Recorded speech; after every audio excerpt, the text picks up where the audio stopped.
Alright, now I'm just going to go ahead and unpin the stabilizer or the elevator from the plan sheet, and then I'm going to go, after I get those done, and take the piece off.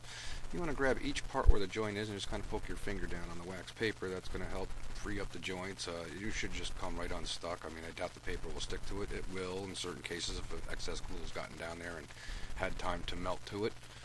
So that's all I'm doing, is just popping these free, and as soon as you get it free, if you have a troubled spot, just keep it flat and spin it back and forth. It'll tear the paper off, and then you can just flip it over and take that piece of paper or wax paper right off of there.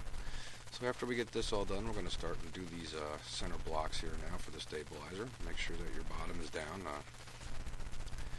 So what we're going to do now is we're going to take this outline right here. This is your 1/4x3 piece of leftover that you did from your stabilizer center.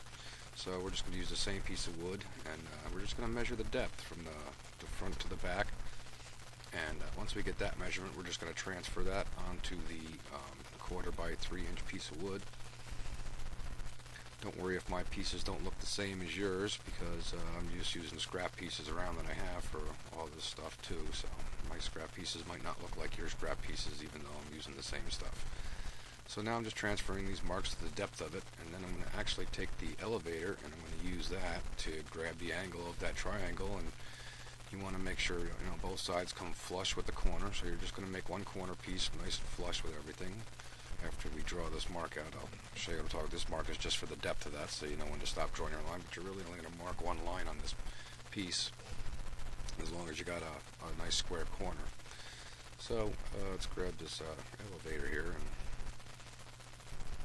So now I'm going to line up the two sides, the two flat sides, and then all I'm going to have to draw is the angle in up to the line that I drew across the 1/4x3. So I'm going to take the leading edge line here and the side line that's going next to the brace, and make sure they're flush with it, and then all I have to do is draw the one line coming up on the angle. And there we go. So once you get that in there, now you're just going to cut that piece out, and that should fit perfectly right inside there. A nice snug fit. And that's what we're looking to do. So I'll drink some coffee here and do a little cutting. It's time to get the automatic jigsaw out. You can use your razor blade and keep scoring it. It's a thicker piece of wood, so after a few minutes, if it doesn't seem like it's cutting fast enough for you, grab your saw and go at it with the saw. And then once the saw cuts it all down, we're just going to actually check it out on the plan sheet, make sure it's lined up right, and we're going to flip the piece right over and put it on your 1/4x3 inch piece and make a second piece of the same template. Now this time, after you draw the line will be longer or wider. The piece will be wider than the actual cut. So we're going to take the line off when we cut this one. We're just going to cut and make sure the line's not visible, and then it should be exactly the same size as the other piece. So now we're just going to tuck them right in there, and they should fit beautiful.